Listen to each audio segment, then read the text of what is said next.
নম্বর ব্লকের চাপালি অঞ্চলে এদিন দুর্নীতির বিরুদ্ধে পথে নামলেন সাধারণ মানুষ। অভিযোগ, বিদ্যুৎ খুঁটি ও আলোর লাইট বসানোকে কেন্দ্র করে দীর্ঘদিন ধরে ব্যাপক দুর্নীতি চালাচ্ছেন স্থানীয় অঞ্চল সভাপতি আজিজুল গাজী। এলাকাবাসীর দাবি, এটা মুখ্যমন্ত্রী মমতা বন্দ্যোপাধ্যায়ের উন্নয়ন নয়, অভিষেক বন্দ্যোপাধ্যায়ের উন্নয়ন নয়, এগুলো দুর্নীতির উন্নয়ন। তাদের আরো অভিযোগ, আজিজুল গাজী একেবারে নিম্নমানের কাজ করাচ্ছেন এবং বিভিন্ন ধরনের লাইট বসানোর নামে অর্থনৈতিক দুর্নীতি করছেন। বসন্তপুর ফেরিঘাট থেকে চাপালি পঞ্চায়েত মোড় পর্যন্ত রাস্তা লাইটিংয়ের কাজ শুরু হয়েছিল। 20-22টা মতো লাইট বসছে। হঠাৎ করে আমরা দেখলাম আজকে লাইট বসাতে এসছে, কিন্তু জঘন্যতম লো কোয়ালিটির মাল দিয়ে কাজ হচ্ছে।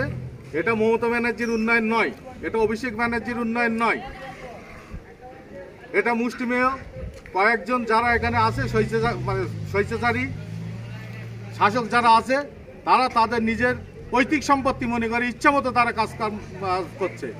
আমরা এই মাল দিয়ে কাজ করতে দেব না।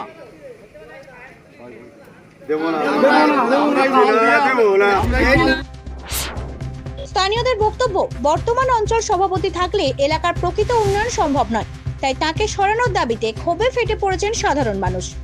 এই আন্দোলনের নেতৃত্ব দিচ্ছেন বিশিষ্ট সমাজসেবী শাহজাহান মণ্ডল। তার কথায়, দুর্নীতি মুক্ত স্বচ্ছ পঞ্চায়েত গড়ার লড়াই শুরু হয়েছে। এই আন্দোলন কোনো একদিনের নয়, যতদিন দুর্নীতি চলবে ততদিন আমাদের আন্দোলন জারি থাকবে। শপথ নিয়েছেন আন্দোলনকারীরা। শাসক যারা আছে তারা তাদের নিজের পৈতৃক সম্পত্তি মনে করে ইচ্ছা মতো তারা কাজ করছে। আমরা এই মাল দিয়ে কাজ করতে দেব না।